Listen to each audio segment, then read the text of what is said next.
What is going on, guys, and welcome to a brand new video. Today we're going to be talking about, is Visage the best offlaner in this current patch? My opinion, he definitely is. If you guys do play Visage, you know how strong this hero is right now and has been for quite a while. It's one of the heroes that has one of the lowest pick rates in Dota, and I really don't understand why. Now, the hero is not very easy to play, but he's also not the hardest hero to play in Dota or anything like that, so there's really not that big of a reason. I just think the hero's just not very popular. A lot of people don't understand how fun Visage can be, and if you guys want to try Visage, I do recommend trying out the hero. If you're a newer player to Dota, it might be a little bit difficult to pick up this hero, but practice is everything in this game. You weren't born knowing how to play these heroes, so just practice the hero and you're going to have a lot of fun. And if you are new, you should be playing with the fast set Faithful Followers, which basically makes the familiars automatically move and follow you and attack whatever you attack, which is really good because you don't have to really worry about microing so much. And when you are a new player, microing is not something you're going to know how to do, so that's pretty much the best way. But if you guys already know how to play Visage, you should be playing with a death toll facet, which basically means that soul assumption kills grant you extra gold. That's always going to be nice because soul assumption is pretty much your best way to get kills, so it's a really good way to farm a ton of gold and something that you're going to be doing a lot in the lane. This hero just farms kills left, right, and center. It's one of the biggest kill heroes in the game, especially in the lane. You're just constantly building up stacks, constantly casting soul assumption and doing a ton of damage. If there's a bunch of squishies in your lane, you're going to be getting so many kills, and the hero does not get shut down very easily. There's very few matchups in the game that can go toe to toe with Visage, and it's very difficult to deal with and very difficult to shut down. Even when he's out of mana, he's also very difficult to kill thanks to his passive Gravekeeper's Cloak, which gives you extra damage reduction, which makes you even tankier in the lane. So don't sleep on this hero. Now, some of the support pairings I do recommend playing with the Visage is heroes like Tusk, Ogre Magi, Grimstroke, and Earth Spirit. These are very good heroes to be in the lane with you, especially if they buy mana boots, because typically you don't want to build mana boots on the Visage. You will have mana issues eventually if there's not enough stick charges to be had in your lane. If your support is willing to buy the mana boots, you're going to have a really good time, because your typical build on Visage is Tranquil Boots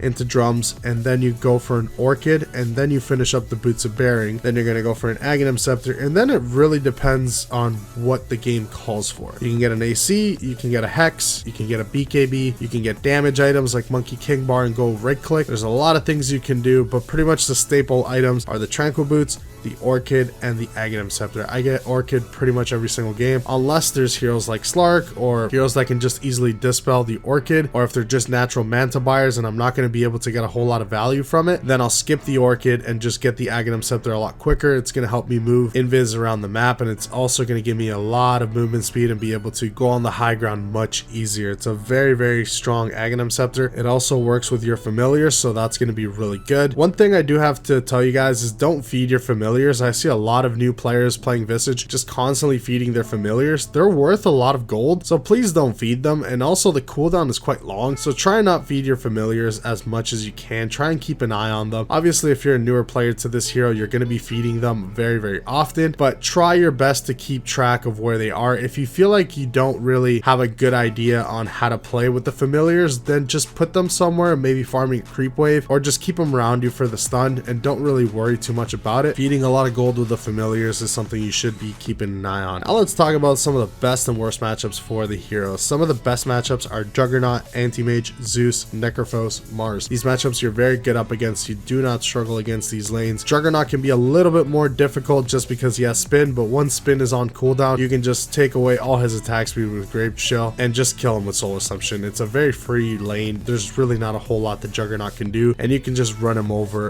and over. And since you build Tranquil Boots, you're going to be able to stay sustained throughout the entire lane. That's why it's so difficult to get rid of this hero, because you're constantly just regenerating HP, and the fact that you have so much damage reduction, there's no real good way to stop you. And if you start getting ganked, that's going to be more space for your team, so you're going to be able to take towers very quickly on this hero because you're building drums. That's going to help out your familiars. It's going to help you do more damage, have that extra attack speed, and it builds into Boots of Bearings. Some of the bad matchups are Bristleback, Naga Siren, Terrorblade, Earthshaker, and Riki. Even though these matchups are kind of difficult for you, it doesn't mean that you can't go up against these heroes. It means these heroes are a lot more difficult. When there's illusion heroes in the match, it is harder. Your Soul Assumption eventually hits multiple targets, but it's still not that great versus illusions. If you are farmed enough, you actually can start taking out these illusion heroes quite easily. It just depends on how much farm they have have, but I have gone up against heroes like Phantom Lancer and Terrorblade and absolutely steamrolled them. So it all depends on how the game is going, what other heroes are involved, but there's no end all be all hard counters to Visage that'll just remove you from the game just by them existing. Heroes like Bloodseeker are the strongest carry in the meta, and you can lane against Bloodseeker. Getting ruptured obviously sucks, but your familiars are going to help you out. You could just build a Vlad's, that's going to help your familiars do more damage. It's going to help you sustain against the Bloodseeker, and your Soul Assumption is just going to absolutely destroy him in lane. Your Grave Chill is going to help you out, get rid of some of his attack speed that he's going to get extra from his Q. It's a pretty good matchup for you, so you shouldn't be struggling against the best carry in the patch right now. And heroes like Alchemist, which are also super strong this patch, you're also doing very good. Your familiars are not going to have a really good time against the Alchemist, but with your Soul Assumptions after their BKB is done, let me know in the comments below what do you guys think about Visage if you guys are spammers, and tell me what changes would need to be done to Visage for more players to play him. That is the question for today. I would like to know. And if you guys are a new player, I just need to know, why wouldn't you want to pick up a hero like Visage? Is there a certain reason, or there's just funner heroes in the game that you just want to play and Visage seems kind of boring? That's just something I've always wondered, why this hero just doesn't get picked enough. And even in high MMR, you still don't see the hero so much. So honestly, it's something that I do want to know. I will see you guys in the next one. Thank you so much for watching.